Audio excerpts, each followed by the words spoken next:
Fala raça, tudo beleza? Aqui é a professora Raquel de Literatura e no encontro de hoje a gente vai conversar sobre modernismo em Portugal. A gente está falando de um conteúdo que está na sua apostila 14, capítulo 35, módulos 83 e 84, tá? Lembra lá que na última aula nós já começamos a conversar sobre modernismo em Portugal e nós contextualizamos essa estética literária. Nós também falamos sobre os dois principais autores, o iniciozinho pelo menos, né? A gente começou a conversar já sobre o Mário de Sá Carneiro e começamos também a conversar sobre o Fernando Pessoa. Falamos do Fernando Pessoa em um formato. Hoje a gente vai dar continuidade nesse estudo daquele que foi um dos maiores poetas modernistas de Portugal, tá? É muito importante a gente falar sobre Fernando Pessoa. Então, pega lá o teu material para fazer as tuas anotações e vamos em frente. Quando a gente fala, galerinha, em Fernando Pessoa, lembra lá da última aula que eu disse pra vocês? Será que a gente fala em Fernando Pessoa ou para fazer uma brincadeirinha aí com o próprio nome dele, né? Ou Fernando Pessoas? Por que eu pergunto isso, né? Por que Fernando Pessoa ou Fernando Pessoas? Porque esse poeta, ele foi o criador de heterônimos, ou seja, ele criou múltiplas personalidades, ou seja, múltiplos poetas que escreviam as suas poesias à sua maneira. Mas quem eram esses poetas, Raquel? Era o próprio Fernando Pessoa. Consegue entender? Então você tem condensado em um único poeta aí várias manifestações poéticas, várias maneiras de ver o mundo diferentes que são atribuídas ao mesmo escritor, que é o Fernando Pessoa.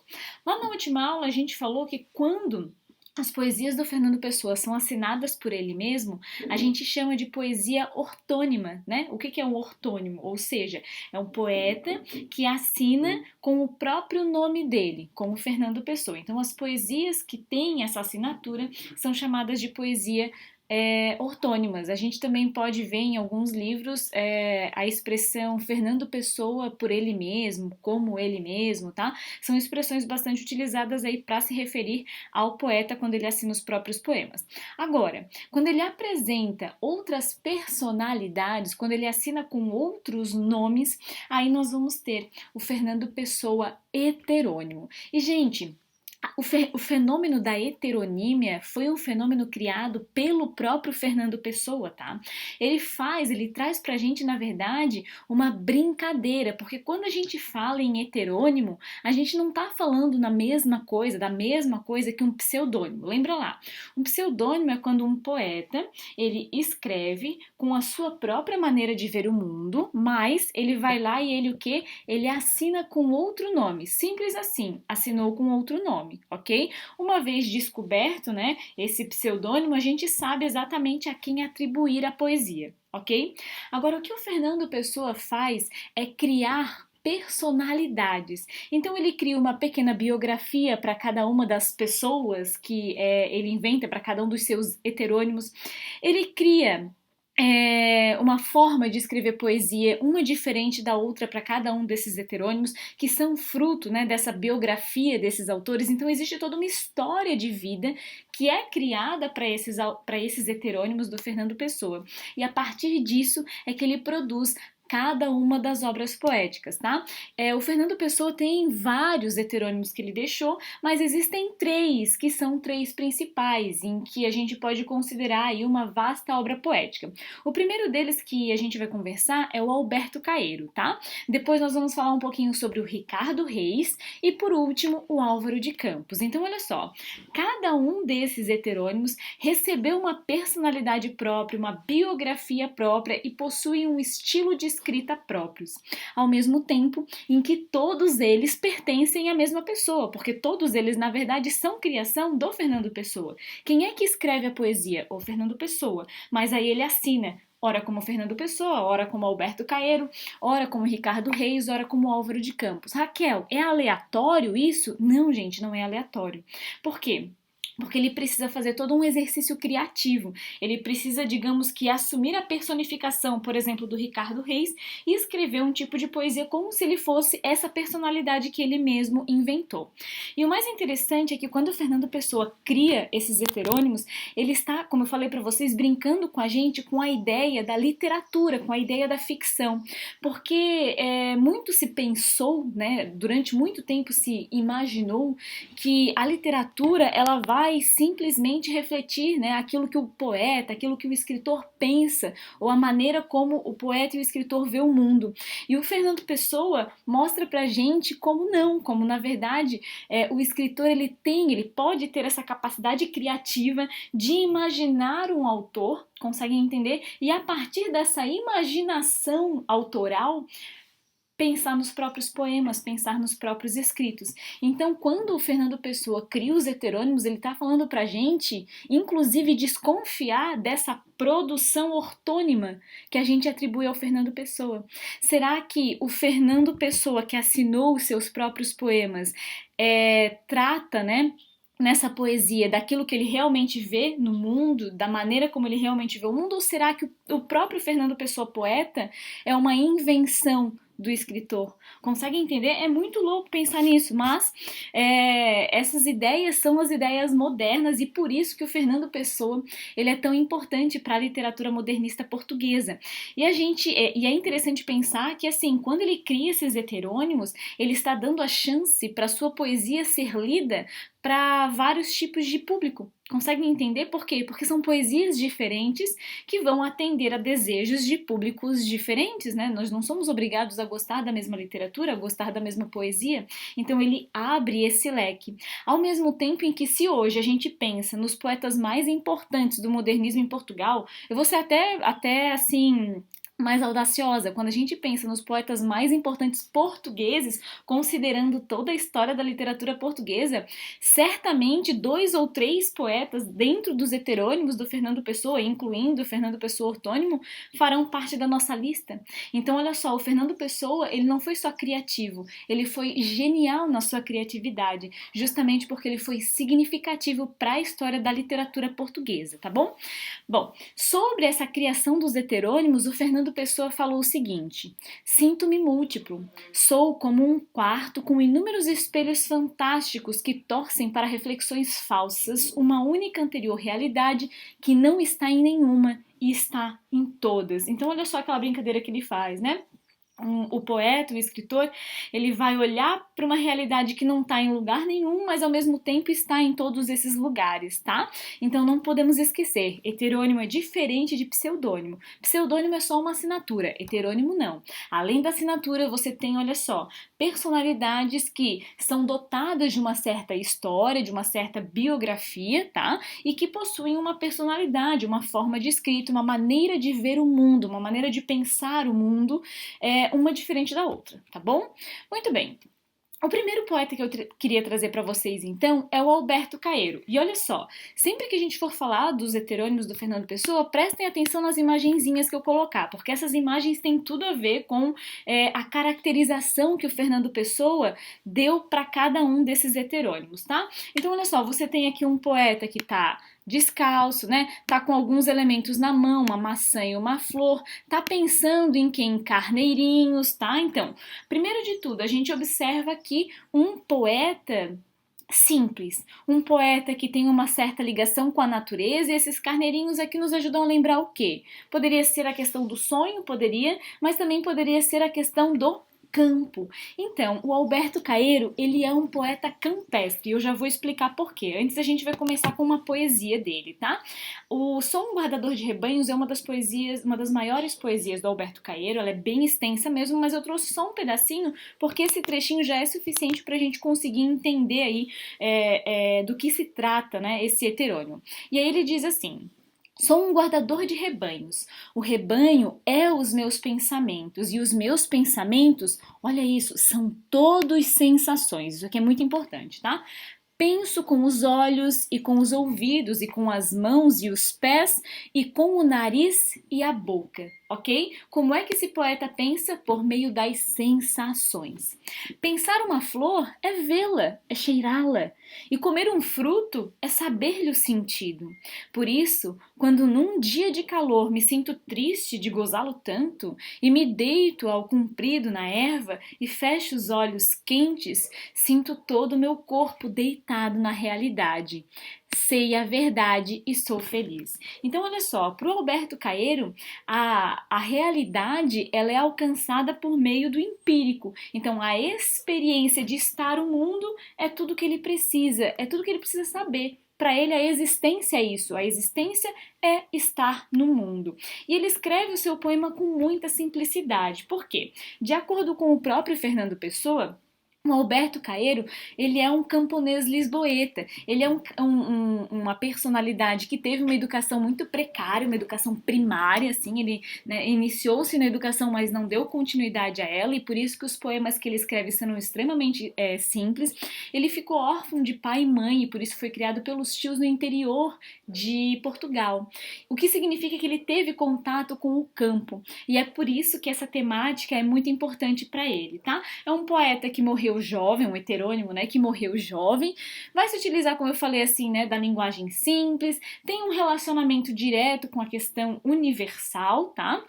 E principalmente é considerado o mestre de todos os outros poetas. Ele é o mestre dos outros e é o mestre ingênuo. Por quê? Porque o Alberto Caeiro é focado nesse sensacionismo, né? A poesia da sensação, a poesia dos sentidos, certo? Ele vai fazer o quê, então? Ele vai rejeitar o pensamento filosófico, tá? A interpretação da realidade, como eu falei, sempre será por meio dos sentidos, vai valorizar esses sentidos, isso é muito importante, tá? Privilegiando muitas vezes a visão, então, de todos os sentidos, de todos os 5 sentidos, qual é o que ele privilegia?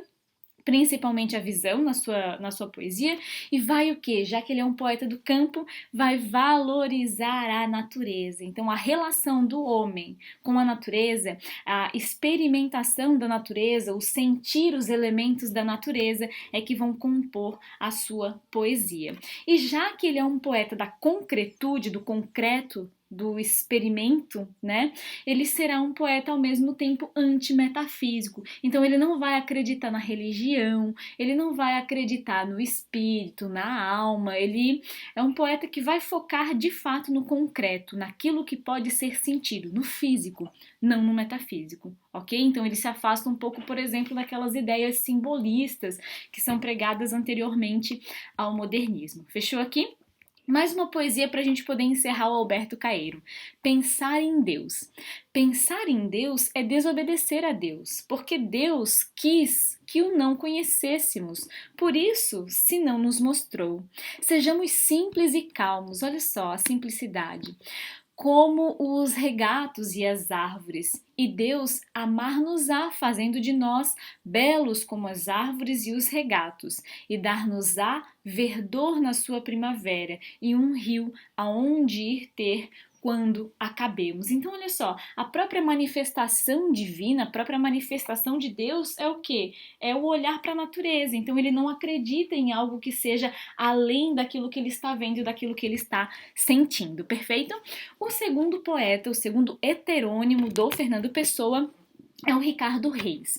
O Ricardo Reis, ele, de certa forma, tem uma relação com o Alberto Caeiro, mas já é um poeta bem diferente. Por que ele é bem diferente? Porque ele tem uma formação diferente, tá? Ele tem uma educação diferente, e isso vai influenciar a sua maneira de ver o mundo e a sua maneira de escrever poesia. Então, para início de conversa, olha só um poeminha dele. Ao longe. Ao longe os montes têm neve ao sol, mas é suave já o frio calmo que alisa e agudece os dardos do sol alto. Hoje, Nera, não nos escondamos, nada nos falta, porque nada somos. Não esperamos nada eternos, frio ao sol. Mas tal como é, gozemos o momento, solenes na alegria levemente e aguardando a morte como quem a conhece. Olha só, gozemos o momento. Isso aqui não te lembra algo, não?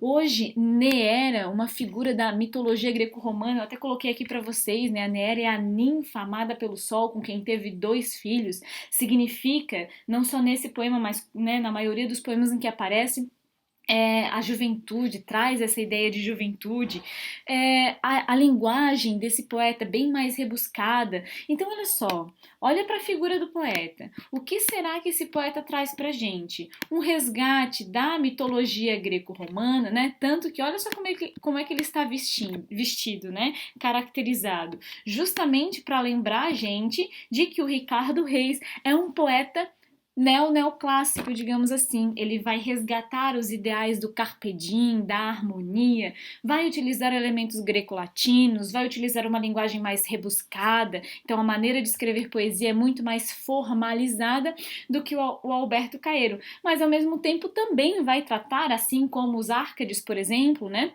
Faziam, os clássicos faziam, vai retratar a natureza, certo? Só que vai retratar a natureza de uma maneira e numa postura muito mais filosófica. Então deixa de ter sentido aquela ideia de que a sensação é o que importa. Não, agora é o pensamento filosófico que importa, certo? Ok?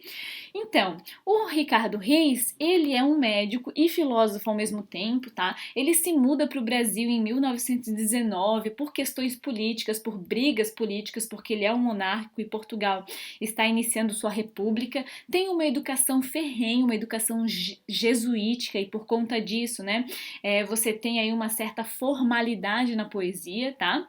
Aborda a natureza com outro ponto de vista, como eu falei. Em muitos momentos você vai ter uma poesia bastante carregada de símbolos, tá?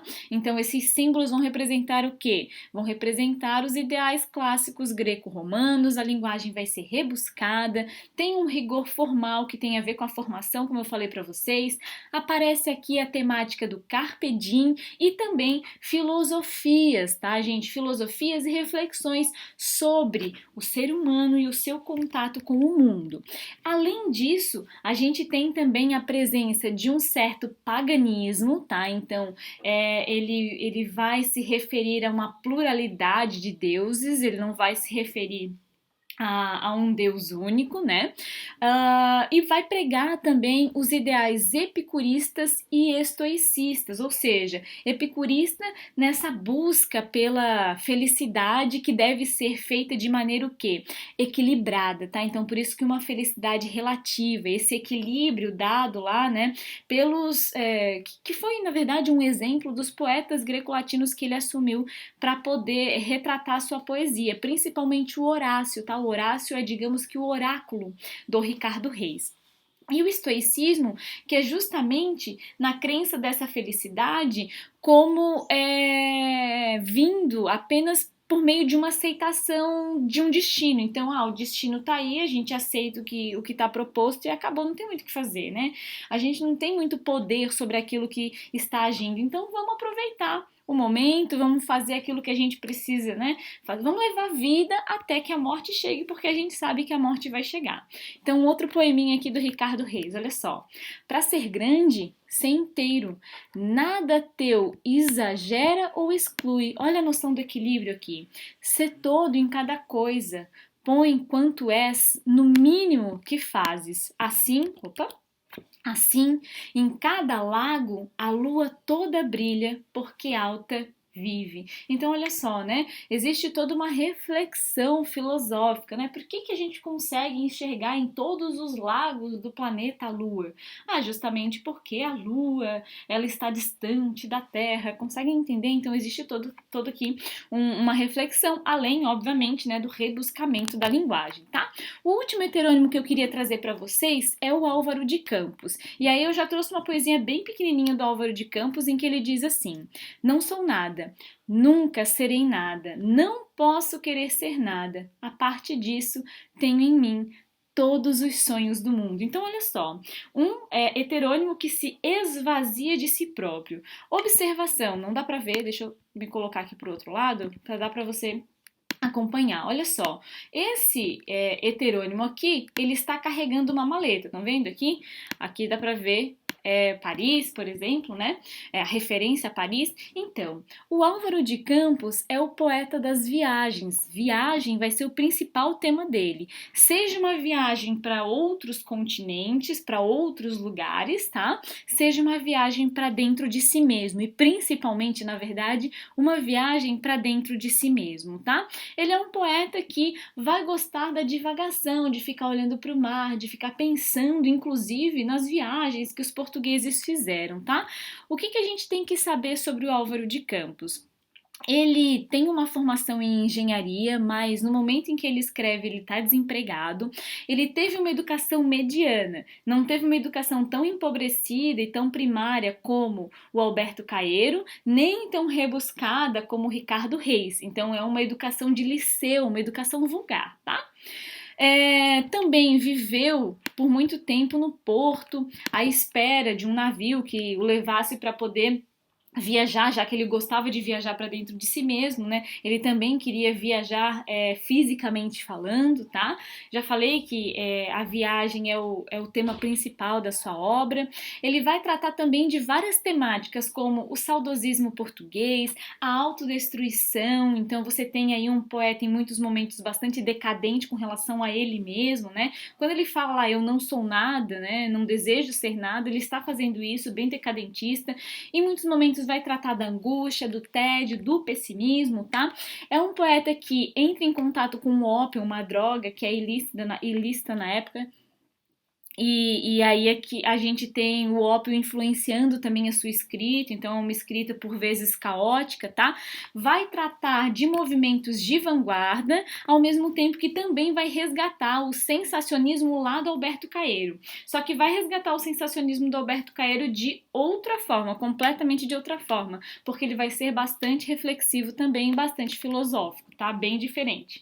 Então, o Álvaro de Campos tem a sua poesia dividida em 3 fases. A primeira fase é chamada de fase decadente, em que ele vai tratar da sua inadaptação no mundo, em que ele vai trazer a temática da evasão, da fuga, da viagem e do tédio. A segunda fase desse poeta é uma fase muito interessante, porque é uma fase vanguardista, né? Lembra? Fernando Pessoa é um poeta moderno, é um poeta que está encaixado nas vanguardas europeias. Portanto, essa segunda fase aqui do Álvaro de Campos, de um dos heterônimos do Fernando Pessoa, é justamente uma fase futurista, em que ele vai elogiar a máquina, em que ele vai trazer para sua poesia um excesso de sensações, no sentido de abordar a questão da velocidade. A gente já viu um poeta desse heterônimo aqui, quando a gente estava estudando vanguardas europeias. Quando a gente falou sobre futurismo, lembra lá que a gente assistiu a um vídeo de carros passando e aí ao fundo tinha um poema sendo declamado? Esse poema se chama Ode Triunfal e é um poema do Álvaro de Campos, um poema futurista, um poema que não se utiliza de pontuação justamente para marcar a velocidade do progresso, a velocidade do moderno em Portugal, tá bom? E a terceira fase, que é uma fase bem interessante do Álvaro de Campos, é uma das minhas preferidas, que é a fase intimista, por vezes até nihilista, de negação mesmo da existência, de negação da realidade. Então, ele vai trazer à tona uma certa angústia, vai falar sobre um eu que está completamente fragmentado porque não se encontrou no mundo, vai voltar para a infância, vai resgatar o seu passado infantil e vai dizer que sente saudade, nostalgia dessa infância, ao mesmo tempo em que ele está cansado de olhar o mundo para o mundo como ele está, né, nesse momento moderno, e também trata de temáticas como a solidão. Notem, gente, que quando a gente fala de poesia, de poetas, é muito difícil marcar todos os temas que são abordados, porque cada poema pode, né, abarcar um tema diferente. Então, eu tô falando para vocês aqueles temas que são mais recorrentes. O que importa mesmo é você tentar identificar o tema em cada poema que for aparecendo para você, tá bom? E aí, eu trouxe para encerrar o Álvaro de Campos o meu poema favorito desse heterônimo, que se chama Poema em Linha Reta. E já que a gente falou que na última fase, na fase intimista desse autor, na fase niilista, né, ele é um pouco, eu até mostrei para vocês aqui, né, ele é um pouco fragmentado, né, traz essa fragmentação do eu, fala um pouquinho sobre esse cansaço, né, de enxergar o mundo dessa forma, de ver como as pessoas são. É bem sobre isso que ele trata nesse poema. E ele fala assim: nunca conheci quem tivesse levado porrada. Todos os meus conhecidos têm sido campeões em tudo. E eu? Tantas vezes reles, tantas vezes porco, tantas vezes vil. Eu? Tantas vezes irrespondivelmente parasita, indesculpavelmente sujo. Eu? que tantas vezes não tenho tido paciência para tomar banho, eu que tantas vezes tenho sido ridículo, absurdo, que tenho enrolado os pés publicamente nos tapetes das etiquetas, que tenho sido grotesco, mesquinho, submisso e arrogante, que tenho sofrido enxovalhos e calado, que quando não tenho calado tenho sido mais ridículo ainda. Eu que tenho sido cômico às criadas de hotel, eu que tenho sentido o piscar de olhos dos moços de fretes. Eu que tenho feito vergonhas financeiras, pedido emprestado sem pagar. Eu que, quando a hora do soco surgiu, me tenho agachado para fora da possibilidade do soco. Eu que tenho sofrido a angústia das pequenas coisas ridículas. Eu verifico que não tenho par nisto tudo neste mundo. Ou seja, ele não consegue encontrar alguém que seja como ele. Toda a gente que eu conheço e que fala comigo nunca teve um ato ridículo, nunca sofreu enxovalho, nunca foi senão príncipe, todos eles príncipes na vida. Quem me dera ouvir a voz humana, ouvir de alguém a voz humana, que confessasse não um pecado, mas uma infâmia, que contasse não uma violência, mas uma covardia. Não, são todos o ideal, se os ouço e me falam. Quem há neste largo mundo que me confesse que uma vezinha só foi vil? Ó príncipes, meus irmãos, ai, estou farto de semideuses. Onde é que há gente de carne e osso nesse mundo? Então, sou só eu, é que sou só eu que é vil e errôneo nesta terra? Poderão as mulheres não os terem amado, podem ter sido traídos, mas ridículos nunca. E eu, que tenho sido ridículo sem ter sido traído, como posso eu falar com os meus superiores sem titubear? Eu que venho sido vil, literalmente vil, vil no sentido mesquinho e infame da vileza. Olha só que bonito isso daqui, né? É um heterônimo que não consegue se identificar no mundo. Por quê? Porque ele acha que as pessoas elas não são de carne e osso, elas vestem máscaras para poder sair na rua, para poder conversar com as outras, para poder fazer amizades, para poder fazer amores. Consegue entender isso? É muito atual essa poesia, muito atual, né? Para que servem as redes sociais hoje? Quando a gente para pensar nessa poesia, né? Elas não servem para isso, para nos colocar uma máscara, para que a gente finja para os outros que a gente é aquilo que a gente definitivamente não é. Para pensarmos, né? Para pensarmos. Galerinha, só pra gente encerrar então, eu vou falar de um outro heterônimo do Fernando Pessoa, que é o Bernardo Soares, bem rapidamente, tá? Não consta no nosso livro, mas só para você poder ter aí o seu conhecimento ampliado. O Bernardo Soares é um heterônimo do Fernando Pessoa, mas ele é mais conhecido como um semi-heterônimo. Por quê? Porque alguns críticos literários dizem que, na verdade, o Bernardo Soares ele tem algumas características do próprio Fernando Pessoa, por isso semi-heterônimo. Então, em alguns momentos, o Bernardo Soares até poderia se confundir com o Fernando Pessoa. Mas também vai ter, olha só, uma personalidade própria que foi criada pelo Fernando Pessoa, tá? O Bernardo Soares vai ser um cara extremamente simples, mas ao mesmo tempo em que ele tem uma simplicidade por conta da própria formação e sofrência de vida, porque ele era um cara pobre, ele também vai ter uma certa intelectualidade sendo nutrida porque ele é muito inteligente, tá? E ele é um guardador de livros em Lisboa, que conhece Fernando Pessoa. Então olha só, o Fernando Pessoa já criou esse heterônimo, né, que é alguém com quem ele pode conversar, trocar uma ideia, tá bom? E ele fala assim, olha só, o que o Fernando Pessoa fala sobre o Bernardo Soares. Não sendo a personalidade a minha, não diferente da minha, mas uma simples mutilação dela. Sou eu menos o raciocínio e a afetividade. Então, olha só, o Bernardo Soares seria o Fernando Pessoa menos o raciocínio do Fernando Pessoa e a afetividade que o Fernando Pessoa nutre, tá bom? Beleza. O que o Bernardo Soares deixou de obra significativa pra gente? O livro do Desassossego. Tá aqui, olha só, o link no domínio público para vocês, tá? Você pode ler o livro na íntegra, mas só para você entender, coloquei um trechinho aqui. É uma obra em prosa, não é uma obra em poesia, que vai retratar sobre a vida cotidiana lisboeta. É simples assim, tá? É um livro inacabado, ele foi publicado após a morte do Fernando Pessoa, tá?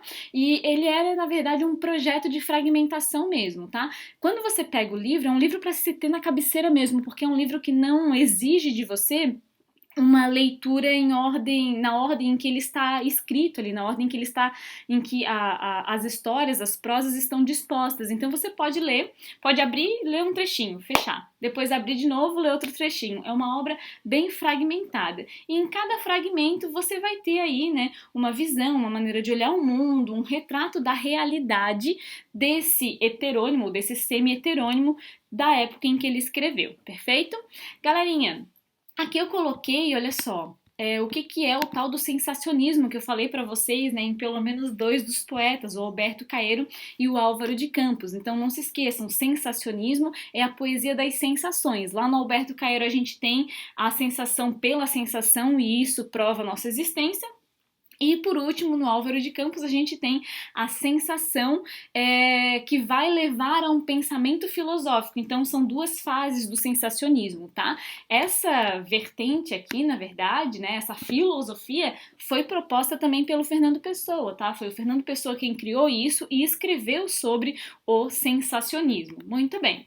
A gente estuda Fernando Pessoa, gente, para saber que, por exemplo, né, quando o grupo da família manda esse tipo de mensagenzinha aqui pra gente, como eu recebi exatamente nessa semana, saber que, de fato, essa mensagem não pode ser atribuída a Fernando Pessoa. Então, eu recebi aqui essa semana um texto que foi atribuído ao Fernando Pessoa com bastante, assim, elementos de esperança, e eu falei assim, isso aqui tá estranho, né? Então, só pra gente deixar tudo bem esclarecido, esse poema que eu recebi, que talvez vocês tenham recebido, não é do Fernando Pessoa, é de um escritor brasileiro, inclusive chamado Fernando Sabino, tá?